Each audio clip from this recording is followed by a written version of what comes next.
கர்ணனை போரில் வீழ்த்தக்கூடிய வல்லமை பெற்ற ஒரு வீரர் அகிலத்தில் எவரும் இல்லை என்று கிருஷ்ணன் உரைத்தார். ஸ்ரீகிருஷ்ணர் மற்றும் பீஷ்மரினால் மகாபாரதத்தின் மிகச்சிறந்த போர் வீரராக கர்ணன் கருதப்பட்டார்.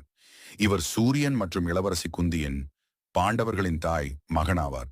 குந்தி அவள் விரும்பும் கடவுளிடமிருந்து அவரது அம்சமாக ஒரு குழந்தை கிடைப்பதற்குரிய வரத்தை பெற்றிருந்தாள். அவ்வரத்தை சோதித்து பார்க்கும் ஆர்வத்தில் திருமணத்திற்கு முன்னரே சூரியனை வேண்டியதால் அவளுக்கு பிறந்த குழந்தைதான் கர்ணன். திருமணத்திற்கு முன் குழந்தை பெற்றதால் பிறரது ஏச்சுக்கு அஞ்சிய குந்தி குழந்தையை ஒரு கூடையில் வைத்து கங்கை ஆற்றில் விட்டு விடுகிறாள்.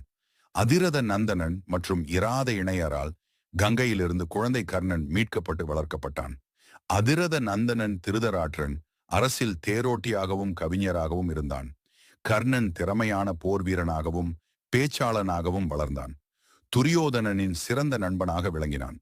துரியோதனனால் அங்க நாட்டின் அரசனாக ஆக்கப்பட்டான்.